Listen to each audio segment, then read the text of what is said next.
Queek IS. Compose your dream. Hello दोस्तों, कैसे आपका स्वागत है। हमारे चैनल द्वारा लगातार एनसीईआरटी क्लास प्रोवाइड कराई जा रही है।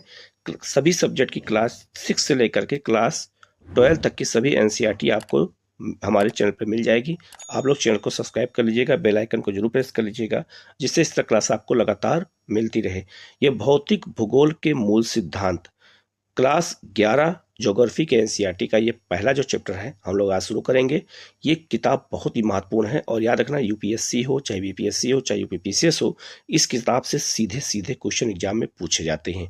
बहुत ही इंपॉर्टेंट किताब है ये। इसके कुछ वर्ड हैं जो बहुत कठिन हैं, इसलिए बच्चे इस किताब को जल्दी पढ़ते नहीं हैं, छोड़ देते हैं। लेकिन मैं इसको कोशिश करूंगा अच्छे से पढ़ा दूं, अच्छे से समझा दूं, जिससे अगर आपको क्वेश्चन अगर आए तो गलत ना होने पाए। इसलिए वीडियो को पूरा देखिएगा, अच्छे से देखिएगा। कहीं कोई डाउट होता है कमेंट करके पूछेगा, उसका जवाब आपको दिया जाएगा। ठीक है, हम लोग शुरू करते हैं सीधे लेसन की ओर। ये विषय सूची है, तो पहले हम विषय सूची देख लेते हैं हमें क्या क्या पढ़ना है।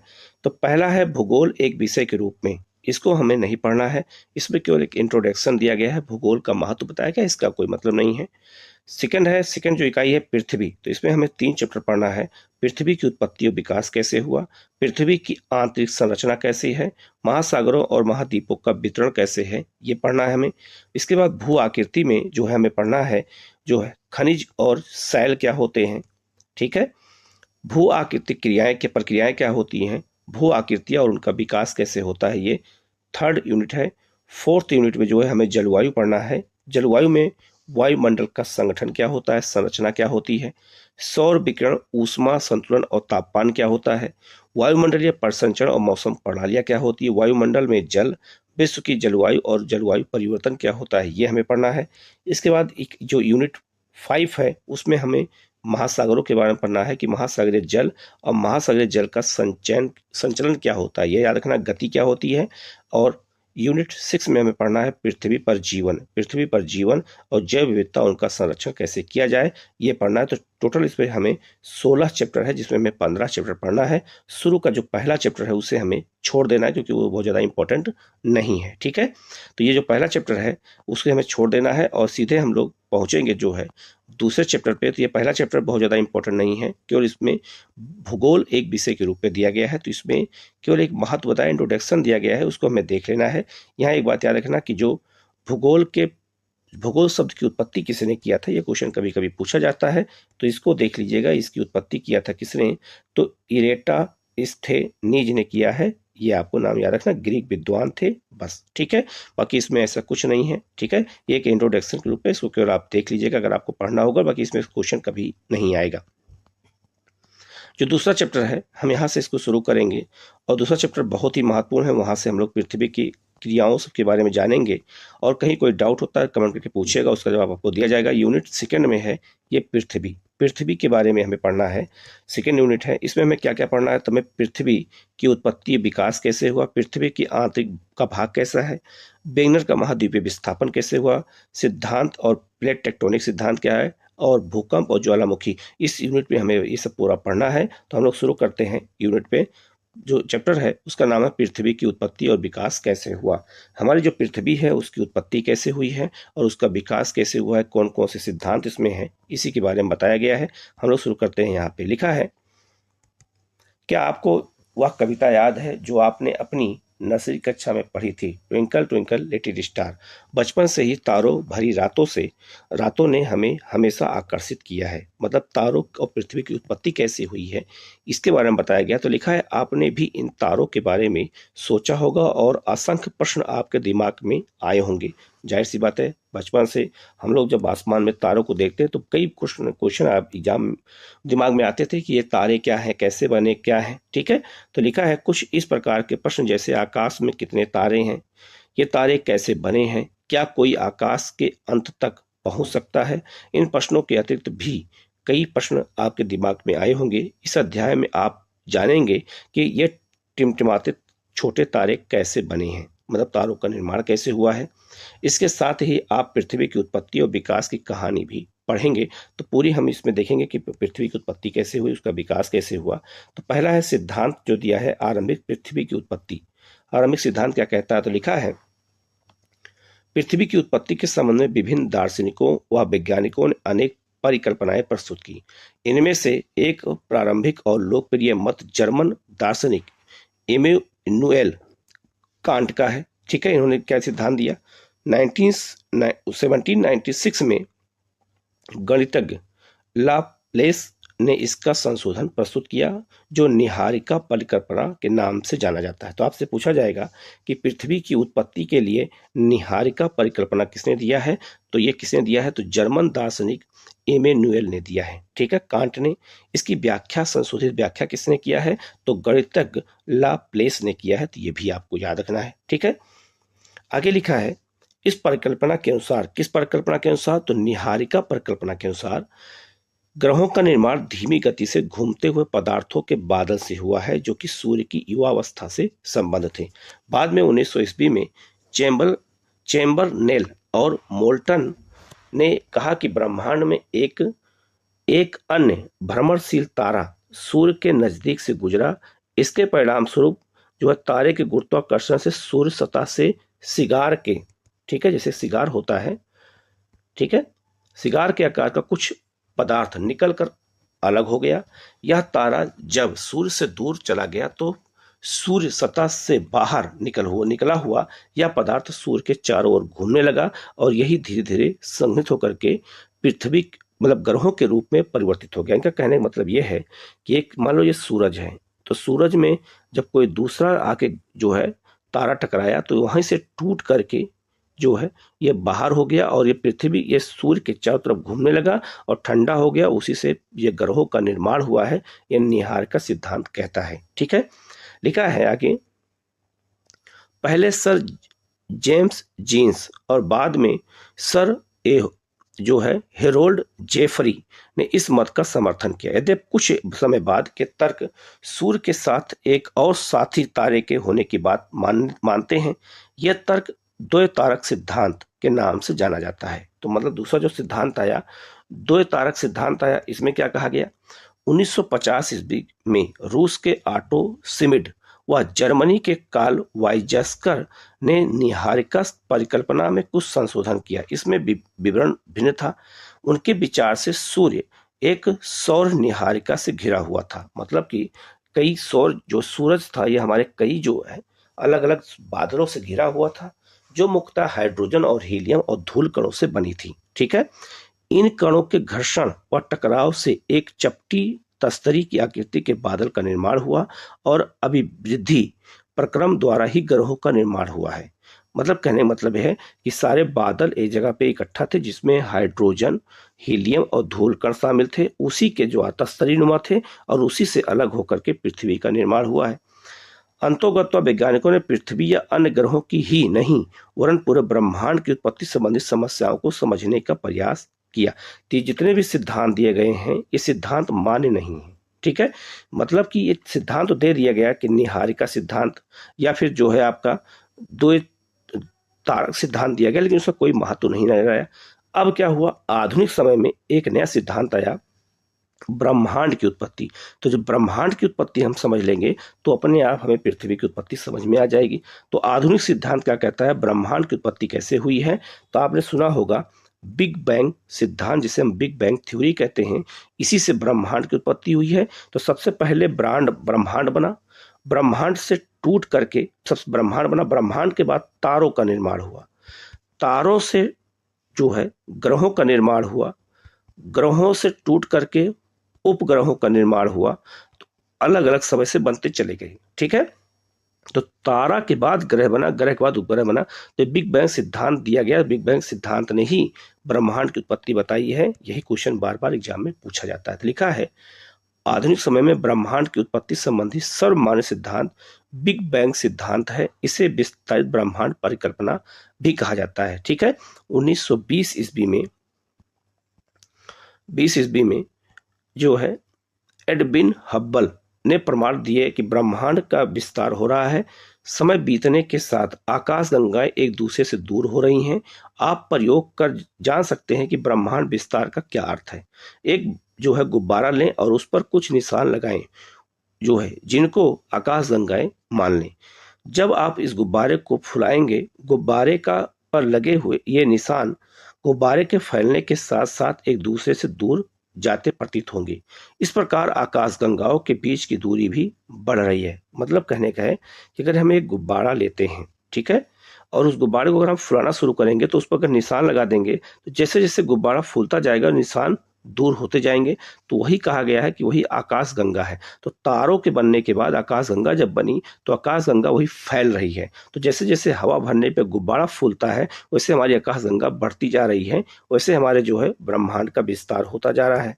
आगे लिखा है इसी प्रकार आकाशगंगाओं के बीच की दूरी भी बढ़ रही है और परिणाम स्वरूप ब्रह्मांड विस्तारित हो रहा है। तो ब्रह्मांड का विस्तार आज भी हो रहा है जैसे एक गुब्बारे को फुलाने पर होता है।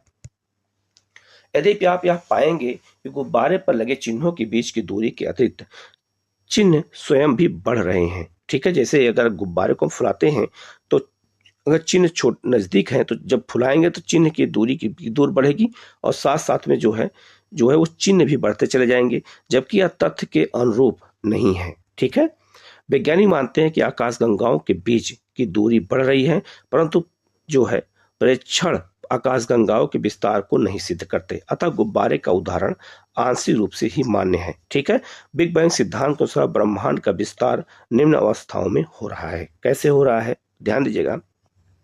यह है आपका एकांकी परमाणु। तो याद रखना, ये पहले आपको समझा देता हूँ बिग बैंग सिद्धांत क्या कहा है। ध्यान दीजिएगा, जो है बिग बैंग सिद्धांत लेमेंटियर ने दिया था और उन्होंने कहा था कि सारे पदार्थ एक जगह इकट्ठा थे। यहाँ पे सारे पदार्थ इकट्ठा थे जिसमें गैस भी थे, खनिज भी थे, सब कुछ थे। इसमें जो है आपस में क्रिया प्रतिक्रिया हुई गैसों के बीच में, खनिजों के बीच में, और इनमें विस्फोट हो गया। तो जब विस्फोट हुआ तो चारों दिशाओं में फैल गया, वही आज ब्रह्मांड के रूप में जाना जाता है और लगातार उसका फैलाव हो रहा है। वो विस्फोट आज भी जो है दूर की ओर भाग रहा है कि उसी का एक यहाँ रूप दिखाया गया है। तो सबसे पहले जब ब्रह्मांड यहाँ से टूटा, विस्फोट हुआ, तो इसके बाद देखिए सबसे पहले कुछ तारे बने, उसके बाद कुछ तारे बने, उसके बाद देखो कुछ तारे बने। तो कहने मतलब है कि जो ये आकार में यहाँ दिख रहा है उसी को आकार में यहाँ और बड़ा हो गया, ये और बड़ा हो गया। तो इसी से आकाशगंगाएं बनी हैं और आकाशगंगाएं सर्पिला आकार में होती हैं। तो उसी को ये दिखाया गया है कि कैसे ही हमारी जो है पूरे ब्रह्मांड का उत्पत्ति हुई है और हमारी पृथ्वी भी ऐसे ही बनी है। तो लिखा हुआ है, आप यहाँ देख सकते हैं, आरंभ में वह सभी पदार्थ जिनसे ब्रह्मांड बना है अति छोटे गोलक एकांकी परमाणु के रूप में एक ही स्थान पर स्थित थे। अभी मैंने आपको यही बात बताया है कि जितने भी चीजें थी, चाहे उसमें सभी पदार्थ थे, वो एक ही जगह पे इकट्ठा थे। ठीक है, आगे लिखा है जिसका आयतन अत्यधिक सूक्ष्म और तापमान और घनत्व अनंत था। यह तापमान और घनत्व अलग हो गया।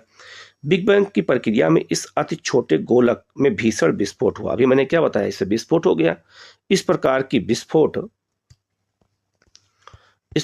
विस्फोट प्रक्रिया के तहत प्रक्रिया से बृहद विस्तार हुआ। वैज्ञानिकों का विश्वास है कि बिग बैंग की घटना आज से 13.7 अरब वर्ष पहले हुई थी। यही क्वेश्चन आपसे पूछा जाएगा कि आज से बिग बैंग सिद्धांत घटना कब हुई थी, तो 13.7 अरब वर्ष पहले हुई थी। ब्रह्मांड का विस्तार आज भी जारी है। मतलब यह है कि जो ब्रह्मांड का विस्तार है, विस्फोट जो हुआ था, वो आज भी उसका फैलाव हो रहा है। तो आज भी ब्रह्मांड का विस्तार क्या है, जारी है। विस्तार के कारण कुछ ऊर्जा पदार्थ में परिवर्तित हो गए। विस्फोट के बाद 1 सेकंड के अल्पांश के अंतर्गत ही बृहद विस्तार हुआ। इसके बाद विस्तार की गति धीमी पड़ गई। मतलब कि जो विस्फोट हुआ शुरू में तेजी से फैला, अब धीरे धीरे फैल रहा है। इसके बाद विस्तार गति धीमी पड़ गई। बिग बैंग होने के आरंभिक 3 मिनट के अंतर्गत ही पहले परमाणु का निर्माण हुआ। तो जैसे विस्फोट हुआ वैसे ही हमारे यहाँ जो है तमाम परमाणुओं का निर्माण होने लगा और अलग अलग जो है ग्रहों उपग्रहों का निर्माण होने लगा। लिखा है आगे, बिग बैंग से 3 लाख वर्ष के दौरान तापमान 4500 केल्विन तक गिर गया और परमाणुीय पदार्थ का निर्माण हुआ। ब्रह्मांड पारदर्शी हो गया। ब्रह्मांड के विस्तार का अर्थ है आकाशगंगाओं के बीच की दूरी में विस्तार होना। तो जो आप यहाँ मैप देख रहे हैं ये सब आकाशगंगाएं हैं। तो आप यहाँ देखिए, आकाशगंगाओं के बीच में दूरी यहाँ कम है, यहाँ और बढ़ गई, यहाँ और बढ़ गई। तो इसी कहते हैं ब्रह्मांड का विस्तार। ये ब्रह्मांड का विस्तार ऐसे ही हो रहा है। आगे यहाँ लिखा है, ब्रह्मांड के विस्तार का अर्थ है कि आकाशगंगाओं के बीच की दूरी का विस्तार, जो मैंने आपको समझाया। हायल ने इसका विकल्प स्थिर अवस्था संकल्पना के नाम से प्रस्तुत किया।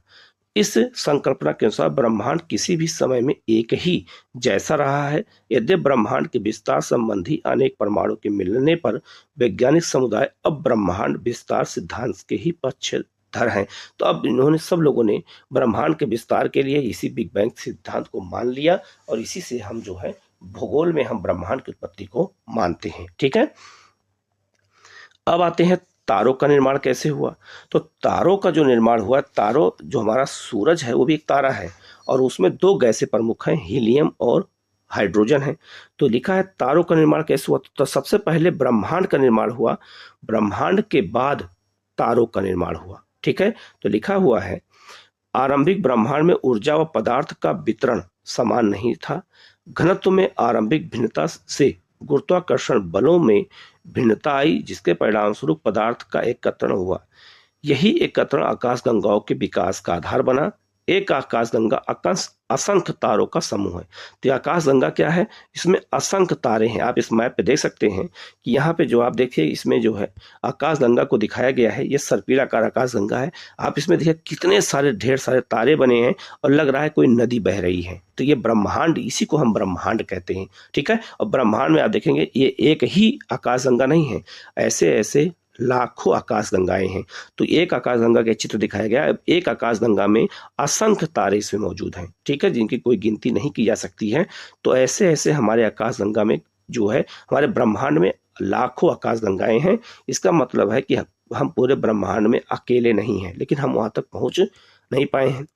यहाँ लिखा है एक आकाशगंगा असंख्य तारों का समूह। तो अगर आपसे एग्जाम में कभी पूछा जाए कि आकाशगंगा क्या है, तो बताना है तारों का समूह है।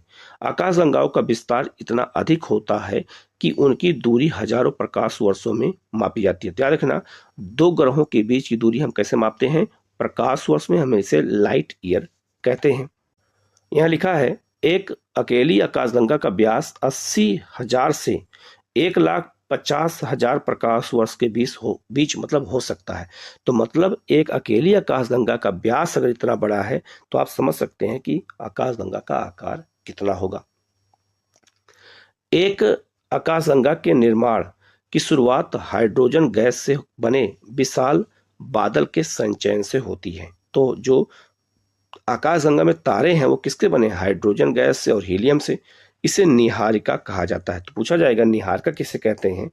कितना इंपॉर्टेंट बात यहाँ बताई गई है कि जो है, फिर से पढ़ देता हूँ। लिखा है कि एक आकाशगंगा के निर्माण की शुरुआत हाइड्रोजन गैस से बने विशाल बादल के संचयन से हुई है, इसी को निहारिका कहते हैं। पूछा जाए निहारिका किसे कहते हैं, तो हाइड्रोजन गैस का जो विशाल बादल आकाशगंगा में पाया जाता है उसी को निहारिका कहा जाता है। यही क्वेश्चन एग्जाम में आपसे पूछा जाएगा। क्रमशः इस बढ़ती हुई निहारिका में गैस के झुंड विकसित हुए। ये झुंड बढ़ते बढ़ते घने गैसीय पिंड बने, जिससे तारों का निर्माण आरंभ हुआ। ठीक है, तो आकाशगंगा में तारों का निर्माण निहारिका के आगे बढ़ा। ऐसा विश्वास किया जाता है कि तारों का निर्माण लगभग 5 से 6 अरब वर्ष पहले हुआ। यही क्वेश्चन आईएएस में आया था कि तारों का निर्माण कब हुआ है, तो 5 से 6 अरब वर्ष पहले हुआ है। आगे लिखा है प्रकाश वर्ष लाइट ईयर किसे कहते हैं। तो लिखा है कि प्रकाश वर्ष लाइट ईयर समय का नहीं वरन दूरी का मापन है। याद रखना, दूरी मापी जाती है किसके बीच में, दो ग्रहों के बीच की जब दूरी मापते हैं तो ये याद रखना, उसके लिए हम प्रकाश वर्ष का प्रयोग करते हैं। प्रकाश की गति कितनी होती है, तो प्रकाश की गति 3 लाख किलोमीटर प्रति सेकेंड है। एक सेकेंड में प्रकाश 3 लाख किलोमीटर प्रति घंटे की स्पीड से चलता है। ठीक है, तो आप समझ सकते हैं कि प्रकाश की गति कितनी होगी। और इतना प्रकाश की मतलब 3 लाख किलोमीटर प्रति घंटे की स्पीड से अगर प्रकाश चल रहा है तो समझ सकते हैं अगर प्रकाश हमारे सूरज से पृथ्वी के पहुंचने में 8 मिनट का समय लगता है तो कितना दूर होगा हमारा पृथ्वी और सूरज। मतलब एक सेकंड में इतनी दूरी है, तो समझ सकते हैं कितना दूरी होगा। विचारणीय है कि एक साल में क्रमशः जितनी दूरी तय करेगा वह प्रकाश वर्ष होगा। ठीक है, जो है ये किसके बराबर है, तो यह 9.46 गुणे जो है 1012 किलोमीटर के बराबर है। पृथ्वी व सूर्य की औसत दूरी 14,95,98,00,000 किलोमीटर है। प्रकाश वर्ष के संदर्भ में यह प्रकाश वर्ष का केवल जो है 8.311 है। तो मतलब यह है कि प्रकाश वर्ष दूरी का मात्रक है, समय का मात्रक नहीं है। इससे हम ग्रहों और आकाशीय पिंड की दूरी को हम ज्ञात करते हैं। ठीक है, ग्रहों का निर्माण कैसे हुआ? तो सबसे पहले क्या बना? ब्रह्मांड बना। ब्रह्मांड के बाद क्या बना? तो ब्रह्मांड के बाद बना आपका जो है आकाशगंगा में तारे बने, फिर आकाशगंगा बनी, निहारिका बनी। अब हम ग्रहों को देख लेते हैं, ग्रहों का निर्माण कैसे हुआ। तो ग्रहों का निर्माण तारों से हुआ, याद रखना, ग्रहों का निर्माण तारों के टूटने से हुआ। तो लिखा है ग्रहों के विकास के निम्नलिखित अवस्थाएं मतलब मानी जाती हैं। ठीक है, तो लिखा है तारे निहारिका के अंदर गैस के गुत्थित झुंड हैं। तो जो तारे थे वो निहारिका के अंदर गैस के गुत्थित झुंड थे। इस गुत्थित झुंडों में गुरुत्वाकर्षण बल से गैसीय बादल में क्रोड का निर्माण हुआ और इस गैसीय क्रोड के चारों तरफ गैस और धूल कणों की घूमती हुई तस्तरी विकसित हुई। मतलब यह है कि जब जो ये निहारिका था उसके आसपास गैसीय गोले थे, यही गैस गोले जो है अलग होते गए और उसमें क्रोड का विकास होता चला गया। तो उसी से जो है हमारी पृथ्वी के लिए पहला चरण पूरा हुआ। ग्रहों के लिए आगे लिखा है अगली अवस्था में गैसीय बादल का संघनन आरंभ हुआ और क्रोड को ढकने वाला पदार्थ छोटे गोले के रूप में विकसित हुआ। ये छोटे गोले जो है ससंजन अणुओं के पारस्परिक जो है आकर्षण प्रक्रिया द्वारा ग्रहाणुओं में विकसित हुए और संगठन जो है क्रिया द्वारा बड़े पिंड बनने शुरू हो गए। मतलब है कि पहले गैसीय अवस्था में रहे, धीरे धीरे वो ठोस अवस्था में बदलते चले गए गोले के रूप में, और वो गोला जो है एक पिंड के रूप में आगे आ गया। आगे लिखा है कि गुरुत्वाकर्षण बल के परिणाम स्वरूप ये आपस में जुड़ गए। तो गुरुत्वाकर्षण कार्य क्या हो गया? आपस में जुड़ गए, छोटे पिंडों को अधिक संख्या में ग्रहाणु कहें। अंतिम अवस्था में इस अनेक छोटे ग्रहाणुओं के जो है सहवर्धित होने पर कुछ बड़े जो है पिंड ग्रहों के रूप में बन गए। तो छोटे छोटे पहले ग्रह बने थे, गुरुत्वाकर्षण सब एक हो गए और एक ग्रह का निर्माण कर दिया। आगे लिखा है सौर मंडल। अब हम सौर मंडल की अगर हम बात करें तो हमारे सौर मंडल में बहुत सारे ग्रह हैं, बहुत सारे उपग्रह हैं, बहुत सारे जो है अन्य चीजें हैं। तो लिखा है हमारे सौर मंडल में 8 ग्रह हैं टोटल। ठीक है, पहले 9 ग्रह थे, अब 8 हैं। निहारिका को सौर मंडल का जनक माना जाता है। पूछा जाएगा सौर मंडल किससे बना है? निहारिका से बना है, अभी मैंने आपको बताया। उसके ध्वस्त होने और क्रोड के बनने की शुरुआत लगभग 5.6 अरब वर्ष पहले हुई। वह ग्रह लगभग 4.6 से लेकर के 4.56 अरब वर्ष पहले बने। तो आपसे पूछा जाएगा कि ग्रहों का निर्माण कब हुआ? तो ग्रहों का जो निर्माण हुआ है ये 4.6 से लेकर के 4.56 अरब वर्ष पहले हुआ है। हमारे सौर मंडल में सूर्य, तारा, 8 ग्रह और 63 उपग्रह, लाखों छोटे पिंड जैसे क्षुद्र ग्रह, ग्रहों के टुकड़े, धूमकेतु और बृहद मात्रा में धूल कण और गैस शामिल हैं। ये सब सौर मंडल के हिस्से माने जाते हैं। इन 8 ग्रहों में बुध, शुक्र, पृथ्वी, मंगल भीतरी ग्रह कहलाते हैं। इन्हें हम भीतरी ग्रह क्यों कहते हैं? क्योंकि ये चट्टानों के बने हैं। ठीक है, तो ये कहाँ पाए जाते हैं? तो यह मान लीजिए जैसे ये सूरज है, ठीक है, तो सूरज के बाद सबसे पहले बुध, फिर शुक्र, फिर पृथ्वी, फिर मंगल। तो ये चारों आंतरिक ग्रह कहलाते हैं। और फिर शुद्ध ग्रह की पट्टी है, फिर बृहस्पति, शनि, वरुण और वरुण ये बाह्य ग्रह कहलाते हैं। ठीक है, क्योंकि ये गैसों के बने हैं। लिखा है कि इन 8 ग्रहों में बुध, शुक्र, पृथ्वी और मंगल भीतरी ग्रह हैं। ये कई बार एग्जाम में आ चुका है। ठीक है, क्योंकि ये सूर्य और शुद्ध ग्रहों की पट्टी के बीच स्थित है। तो याद रखना, आप देखेंगे कि जो ये मैप आप देख सकते हैं, तो जो है सूरज के बाद 8 ग्रह, फिर शुद्ध जो ग्रह की पट्टी है उसी के बीच में ये भीतरी ग्रह स्थित है, और सबके क्रम आपको याद रखना है। ठीक है, आगे लिखा है पहले 4 ग्रह पार्थिव ग्रह भी कहे जाते हैं। तो जो जिसे हम भीतरी ग्रह कहते हैं इन्हें हम पार्थिव ग्रह भी कहते हैं। कौन कौन से? बुध, शुक्र, पृथ्वी और मंगल को। इसका अर्थ है कि ये ग्रह पृथ्वी की भांति शैलों और धातुओं से बने हैं। तो याद रखना, भीतरी या पार्थिव ग्रह उसे कहते हैं जो चट्टानों और धातुओं से बने हैं और अपेक्षाकृत अधिक घनत्व वाले ग्रह हैं। इस सबका घनत्व क्या है? अधिक है। अन्य 4 ग्रह गैस से बने विशाल ग्रह या जो है जोबियन ग्रह कहलाते हैं। जोबियन का अर्थ होता है बृहस्पति की तरह। ठीक है, तो याद रखना, तो आगे के जो 4 ग्रह मैंने बताया था कि बृहस्पति, शनि, वरुण और वरुण, ये चारों क्या हैं? तो ये जोबियन उपग्रह कहलाते हैं, मतलब ग्रह कहलाते हैं। जो बताया था कि बृहस्पति, शनि, वरुण और वरुण ये चारों क्या हैं? तो ये आउटर ग्रह कहलाते हैं, इन्हें हम जोबियन ग्रह भी कहते हैं। तो लिखा है इनमें से अधिकतर पार्थिव ग्रहों के से विशाल है और हाइड्रोजन व हीलियम से बना सघन वायुमंडल का है। तो जो ये बाहर के ग्रह हैं, बृहस्पति, शनि, वरुण और वरुण, ये जो याद रखना पार्थिव ग्रहों से क्या होते हैं, बड़े हैं। जैसा कि आप इस चित्र में देख सकते हैं कि जो है पृथ्वी, शुक्र, मंगल एक बहुत छोटे हैं, जबकि ये जो बृहस्पति है, शनि है, ये कितने बड़े हैं। आगे लिखा है जो है ये हीलियम के बने हैं। सभी ग्रहों का निर्माण लगभग 4.6 अरब वर्ष पहले ही एक समय में हुआ था। तो सभी ग्रह एक ही समय बने हैं। कब बने हैं? तो 4.6 अरब वर्ष पहले बने हैं। ये भी क्वेश्चन आपसे एग्जाम में पूछा जाएगा। आगे लिखा है अभी तक प्लूटो को भी एक ग्रह माना जाता था, जिसे हम यम कहते थे, परंतु अंतर्राष्ट्रीय खगोलकी संगठन ने अपनी बैठक 2006 में अगस्त में यह निर्णय लिया है कि कुछ समय पहले खोजे गए एक अन्य खगोलीय पिंड 2003 यूवी 313 व प्लेटो बौने ग्रह कहे जाते हैं। हमारे सौरमंडल में संबंधित कुछ तथ्य आगे भी दिए गए हैं। तो भीतरी ग्रह पार्थिव ग्रह, जबकि दूसरे ज्यादातर ग्रह जो गैसीय अवस्था में हैं। ऐसा क्यों है? क्योंकि वो दूर हैं, इसलिए अभी ठंडे होने की प्रक्रिया में नहीं है। दूसरा याद रखना, जो ये आपका ग्रह है जो है प्लेटो, इसको ग्रहों की बिरादरी से बाहर क्यों किया गया? तो याद रखना, ग्रहों की एक परिभाषा ये है कि ग्रहों की जो परिभाषा होती है कि ग्रहों का अपना प्रकाश नहीं होता है और ग्रह एक निश्चित कक्षा में जो है सूर्य की परिक्रमा करते हैं। तो सबसे बाहर ग्रह वरुण है। वरुण जो है सबसे बाहर था, उसके बाद आपका यम था, जिसे हम प्लेटो कहते हैं। तो ये भी चक्कर लगा रहा था, लेकिन कहते हैं कि ग्रहों की परिभाषा में कि ग्रह जो है अपने निश्चित मार्ग पे चलते हैं। अगर वो किसी के मार्ग को काट देंगे तो ग्रह नहीं कहलाएंगे। तो प्लेटो ने यही किया था, उसने वरुण के मार्ग को काट दिया। तो आप इस मैप पे भी देख सकते हैं, इस मैप पे भी यहाँ पे दिखाया गया है कि कैसे जो है प्लेटो जो है वरुण के ग्रह को काट रहा है। इसीलिए उसको जो है 2006 में ग्रहों की बिरादरी से निकाल दिया गया, मतलब उसे समूह से निकाल दिया गया। अब वो बौना ग्रह बन के रह गया है। ठीक है। पार्थिव व जोवियन ग्रहों में अंतर निम्न परिस्थितियों में के फलस्वरूप हुआ है। तो इनके बारे में जो यहाँ दिया गया है सारणी में आप देख सकते हैं कि कौन कौन से ग्रह हैं, उनके घनत्व कितने हैं, क्या है, कैसे हैं। तो ये भी कभी कभी एग्जाम में आपसे पूछा जा सकता है कि किन के बीच कितनी दूरी है, उनका घनत्व क्या है। ठीक है। आप देखेंगे जो पार्थिव ग्रह हैं उनके घनत्व ज्यादा हैं और जो बड़े ग्रह हैं उनके घनत्व क्या है, कम है। ठीक है। ये भी एग्जाम में पूछा जाता है। अर्ध व्यास की बात करें तो सबके व्यास देखिए, इनके व्यास ज्यादा है। उपग्रह कौन है? तो बुध का कोई उपग्रह नहीं है, शुक्र का कोई उपग्रह नहीं, पृथ्वी का केवल एक है, मंगल का केवल 2 है।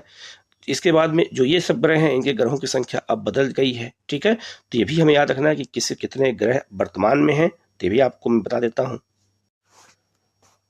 तो अगर वर्तमान की बात करें तो बृहस्पति के जो उपग्रहों की संख्या कितनी हो गई है, 92, और शनि के सबसे अधिक उपग्रहों की संख्या कितनी हो गई है, तो 121। तो ये वर्तमान का है, बाकी ये सब सही है सबका। ठीक है। तो इस समय इन्हीं दोनों के घट बढ़ रहे हैं, आपको इनको याद रखना है। ठीक है। आगे लिखा है पृथ्वी की उत्पत्ति और विकास। अब पृथ्वी की उत्पत्ति कैसे हुई? तो पृथ्वी किस ग्रह में शामिल होता है? पार्थिव ग्रह में शामिल है पृथ्वी। ठीक लिखा है कि पार्थिव ग्रह जो है ग्रह तारे के बहुत समीप बने हैं, जहां अत्यधिक तापमान के कारण गैसें संघनित नहीं हो गई हैं और घनीभूत भी नहीं हो सकी हैं। जोवियन ग्रहों की रचना अपेक्षाकृत अधिक दूरी पर हुआ। तो जोवियन ग्रह 4 होते हैं, मैंने बता दिया है, और पार्थिव ग्रह किसे कहते हैं भी मैंने बता दिया। यही सब एग्जाम में आपसे पूछा जाएगा। सौर वायु सूर्य के नजदीक ज्यादा शक्तिशाली थी, अतः पार्थिव ग्रहों से ज्यादा मात्रा में गैस व धूलकण उड़ा ले गई। सौर पवन इतनी शक्तिशाली न होने के कारण जोवियन ग्रहों के गैसों को नहीं हटा पाई। कहने मतलब यह है कि जो पार्थिव ग्रह थे वो भी गैस के बने थे, लेकिन जब सूर्य का प्रकाश और ग्रहों पे पड़ा तो सारी गैस उड़ गई, तो केवल पत्थर पत्थर चट्टानें रह गई। जबकि जो है जो जोवियन ग्रह है वो बहुत दूर है, तो वहां तक सूर्य का प्रकाश नहीं पहुंच पाया, इसीलिए वो जो है गैस अभी भी वैसे ही बनी हुई है।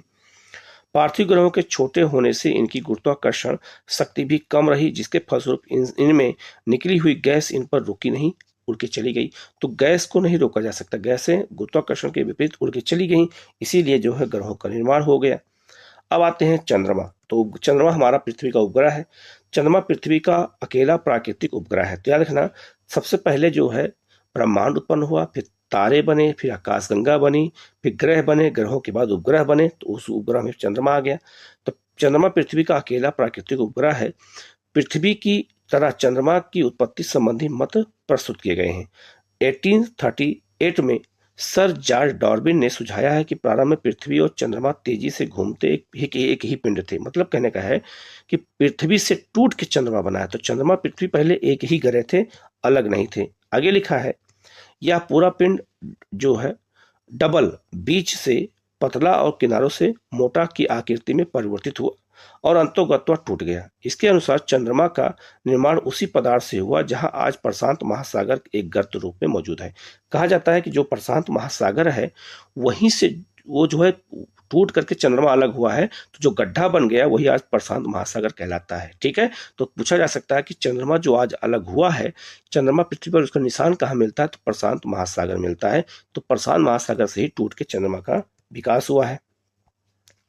यद्यपि वर्तमान समय के वैज्ञानिक इनमें से किसी भी व्याख्या को स्वीकार नहीं करते। ऐसा विश्वास किया जाता है कि पृथ्वी के उपग्रह के रूप में चंद्रमा की उत्पत्ति एक बड़े टकराव का नतीजा है, जिसे द बिग जो है क्या कहते हैं, स्प्लिट कहा जाता है। ऐसा मानना है कि पृथ्वी के बनने के कुछ समय बाद ही मंगल ग्रह से 1 से 3 गुना बड़े आकार का पिंड पृथ्वी से टकराया। कुछ लोग कहते हैं कि जो चंद्रमा है वो पृथ्वी से नहीं अलग हुआ है, बल्कि जैसे ये पृथ्वी है और आप ये मंगल है, तो मंगल से कुछ ग्रह टूट करके आके चंद्रमा से मतलब पृथ्वी से टकरा गए, वहीं से टूट के टुकड़ा और किनारे किनारे घूमने लगा। तो ये कुछ लोग ये कहते हैं। ठीक है, तो लिखा है, इस टकराव से पृथ्वी का एक हिस्सा टूट करके अंतरिक्ष में बिखर गया। टकराव से अलग हुआ यह पदार्थ फिर पृथ्वी के कक्ष में घूमने लगा और क्रमशः आज का चंद्रमा बना। यह घटना या चंद्रमा की उत्पत्ति लगभग 4.44 अरब वर्ष पहले हुई है। आपसे भी पूछा जाएगा कि हमारा चंद्रमा कब बना है, तो 4.44 अरब वर्ष पहले बना है। अब पृथ्वी का उद्भव कैसे हुआ? क्या आप जानते हैं कि प्रारंभ में पृथ्वी चट्टानी, गर्म और वीरान ग्रह थी। इसका वायुमंडल विरल था और हाइड्रोजन व हीलियम से बना था। यह आज की पृथ्वी के वायुमंडल से बहुत अलग था। मतलब उस समय का जो वायुमंडल था पृथ्वी पर, उसमें केवल हीलियम और क्या था, तो हीलियम के अलावा हाइड्रोजन था। अतः कुछ ऐसी घटनाएं और क्रियाएं अवश्य हुई होंगी जिनके कारण चट्टानी, वीरान और गर्म पृथ्वी पर ऐसे सुंदर ग्रह में परिवर्तित हुआ जहां आज बहुत सा पानी, जीवन के लिए अनुकूल वातावरण उपलब्ध हुआ है। अगले कुछ भागों में आप पढ़ेंगे कि आज से 460 करोड़ सालों के दौरान इस ग्रह पर जीवन का विकास कैसे हुआ। तो आगे हम बताएंगे, इसी चैप्टर में आगे हम पढ़ेंगे, मतलब कि जो है इसी किताब में, कि ग्रहों मतलब कि जीवन का विकास कैसे हुआ। तो पृथ्वी की संरचना परतदार है। तो हमारी जो पृथ्वी है वो परतदार चट्टानों बनी है। तो वायुमंडल के बाहरी छोर से पृथ्वी के करोड़ तक जो पदार्थ है वो एक समान नहीं है। वायुमंडलीय पदार्थ का घनत्व सबसे कम है। पृथ्वी की सतह से इसके भीतरी भाग तक अनेक मंडल हैं और हर भाग के पदार्थ की अलग विशेषताएं हैं। तो पृथ्वी की जितनी परतें हैं इनके बारे में भी हम आगे पढ़ेंगे कि पृथ्वी के वायुमंडल के नीचे कितनी परतें पाई जाती है। तो आपको पता होगा, आप इस मैप पे देख सकते हैं, सबसे ऊपर क्रस्ट है, फिर आपका मेंटल है और सबसे लास्ट में कोर है। तो तीनों अलग अलग चट्टानों के पदार्थों से बने हैं। इसी को हमें यहाँ समझना है। लिखा है, स्थल मंडल का विकास कैसे हुआ। तो ग्राह्य और दूसरे खगोलीय पिंड ज्यादातर एक जैसे ही घने और हल्के पदार्थों के मिश्रण से बने हैं। उल्काओं के अध्ययन से हमें इस बात का पता चलता है कि बहुत से ग्रह जो है ग्रहाणुओं के इकट्ठा होने से ग्रह बने। पृथ्वी की रचना भी इसी प्रक्रम के अनुरूप हुई, क्योंकि पृथ्वी भी एक ग्रह है। ठीक है, जब पदार्थ गुरुत्व बल के कारण जो है सहत हो रहा था, मतलब इकट्ठा हो रहे थे, तो इनका इकट्ठा होते पिंडों ने पदार्थ को प्रभावित किया। इससे अत्यधिक ऊष्मा उत्पन्न हुई। यह क्रिया जारी रही और अत्यंत ताप के पदार्थ पिघलते गलने लगा। ऐसा पृथ्वी की उत्पत्ति के दौरान और उत्पत्ति के तुरंत बाद हुआ। मतलब कहने का है कि पृथ्वी पहले गर्म थी, फिर धीरे धीरे ठंडी होने लगी और ठंडी होने से जो है कई ताप पिघल गए और पिघलने से ही हमारी पृथ्वी पर जीवन की उत्पत्ति हुई। आगे लिखा है, अत्यधिक ताप के कारण पृथ्वी आंशिक रूप से द्रव अवस्था में रह गई।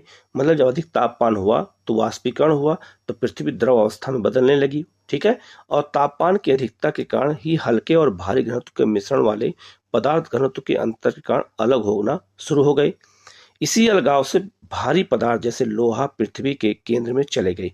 तो जो भारी पदार्थ तो पृथ्वी के अंदर चले गए जब पृथ्वी गर्म थी बिल्कुल, और जो हल्के पदार्थ थे वो ऊपर आ गए, सतह पे के ऊपरी भाग पर आकर के जमा हो गए।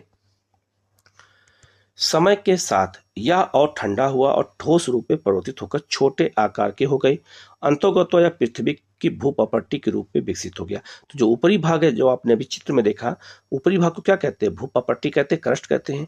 हल्के और भारी घनत्व वाले पदार्थों के पृथक होने की इस प्रक्रिया को विभेदन कहा जाता है। चंद्रमा की उत्पत्ति के दौरान भीषण जो है संगठन हुआ, ठीक है, के कारण पृथ्वी का ताप पुनः बढ़ा और या फिर ऊर्जा उत्पन्न हुई, मतलब जब चंद्रमा अलग हुआ। यह विभेदन का दूसरा चरण था। विभेदन की इस प्रक्रिया द्वारा पृथ्वी का पदार्थ अनेक परतों में अलग हो गया। पृथ्वी के धरातल के से करोड़ तक कई परतें पाई जाती हैं, जैसे हमने आपको बताया। जैसे क्या है? प्रॉपर्टी पाया जाता है, पहाड़ मतलब मेंटल पाया जाता है, बाह्य कोर मतलब आउटर कोर और आंतरिक कोर इनर कोर पाया जाता है। तो सबको मैंने आपको मैप पे दिखाया, ठीक है। आप दोबारा इस मैप को देख सकते हैं कि सबसे पहले क्रस्ट है, फिर आपका मेंटल है, फिर बाह्य कोर है, फिर आंतरिक कोर है, ठीक है। पृथ्वी के ऊपरी भाग से आंतरिक भाग तक पदार्थ का घनत्व बढ़ता गया। इस परत की विशेषताओं का विस्तार पूर्वक अध्ययन हम आगे करेंगे, इसको और डिटेल में हम बताएंगे, ठीक है।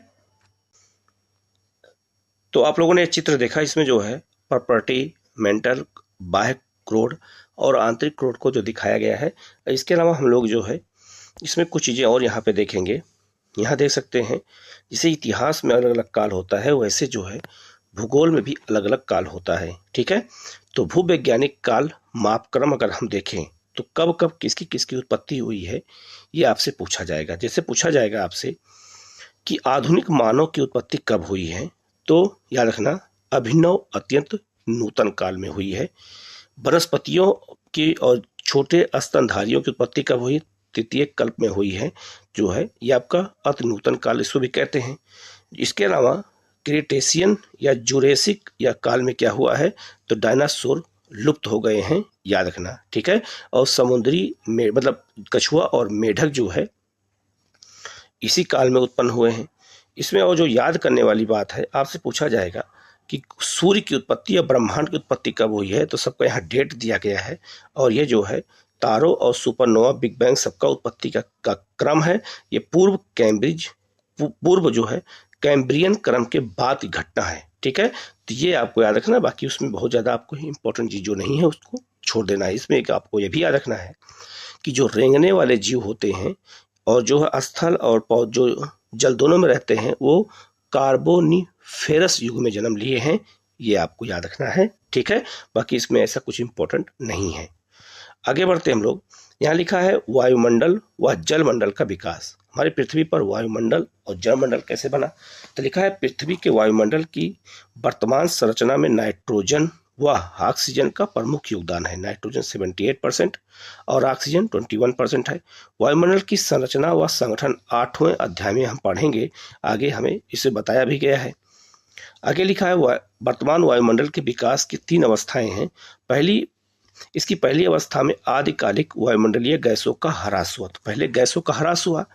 दूसरी अवस्था में पृथ्वी के भीतर से निकली भाप और जलवाष्प से वायुमंडल के विकास में सहयोग किया, तो भाप जब निकली तो उससे बादलों का निर्माण हुआ, ठीक है। और अंत में वायुमंडल की संरचना को जैवमंडल के प्रकाश संश्लेषण प्रक्रिया द्वारा के रूप में संशोधित कर दिया गया। इसी तरह से हमारा वायुमंडल बन गया, विभिन्न गैसें वायुमंडल में पहुंच गई।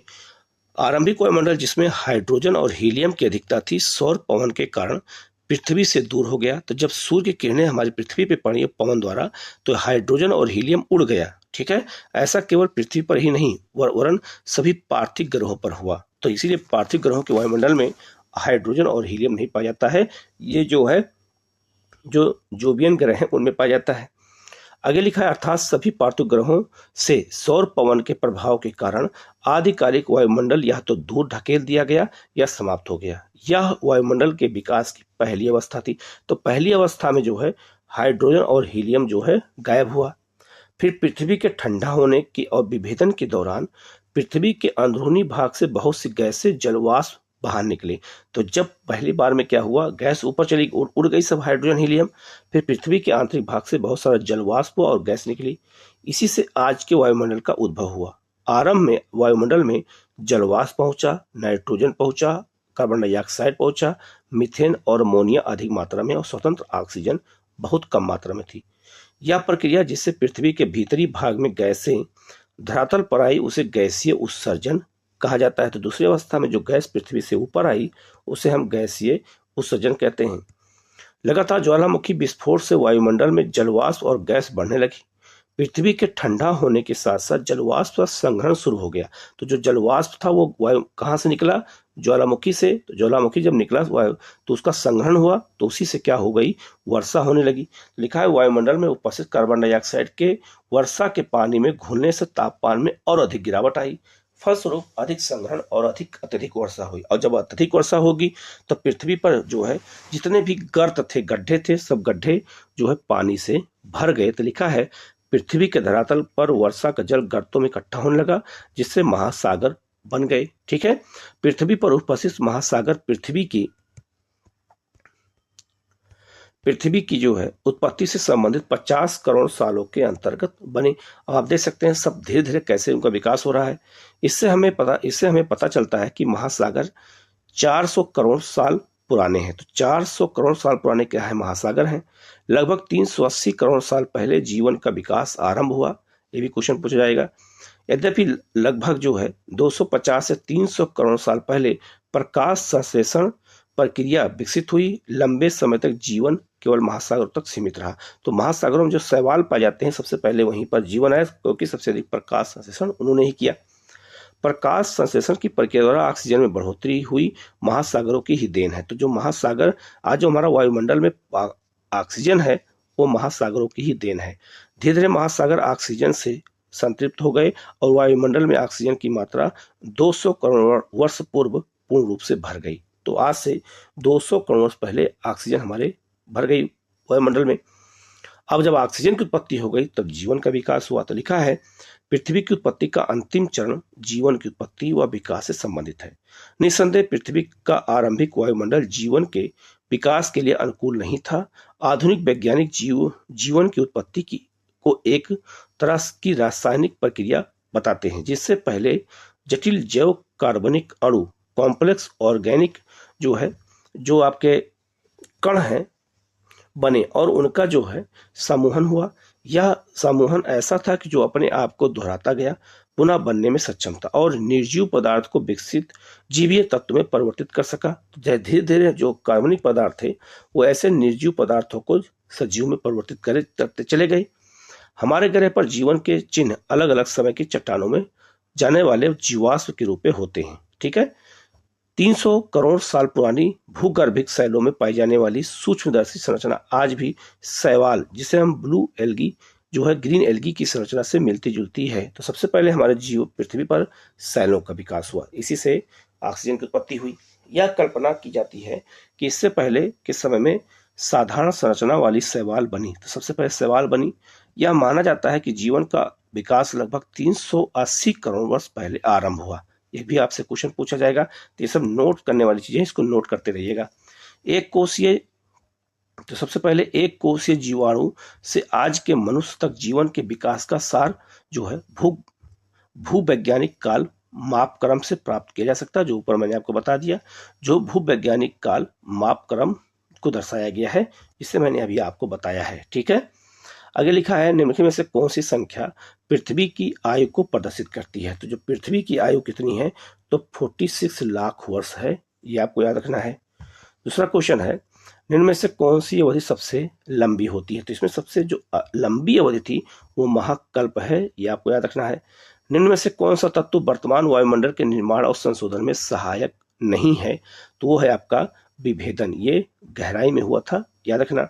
सौर पवन है, वो गैस उत्सर्जन है, और आपका क्या है? तो ये आपका प्रकाश संश्लेषण है। ठीक है, अगला है निम्नलिखित में से भीतरी ग्रह कौन से होते हैं?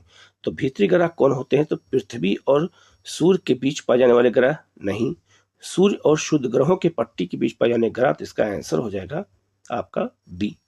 पृथ्वी पर जीवन निम्नलिखित में से लगभग कितने वर्षों पहले हुआ था? ये पूछा जाएगा। तो याद रखना, पूछा जाए तो यह है आपका 38 लाख वर्ष पहले पृथ्वी पर जीवन प्रारंभ हुआ था। तो ये बहुत महत्वपूर्ण क्वेश्चन थे, इसको देख लीजिएगा। तो पहला चैप्टर में जो जो महत्वपूर्ण चीजें थी मैंने बता दिया। इसी तरह के वीडियो आपको लगातार मिलते रहेंगे। किसी क्वेश्चन में कोई डाउट हो, कहीं कोई चीज़ समझ में नहीं आया हो, आप पूछिएगा, उसका जवाब आपको दिया जाएगा, उसको मैं दोबारा समझाऊंगा। ठीक है, आप लोग कोई भी कन्फ्यूजन बिल्कुल मत रखना। आप लोग चैनल को सब्सक्राइब कर लीजिएगा, जिससे इस तरह सारी एनसीईआरटी क्लास आपको लगातार मिलती रहे। Okay, thank you.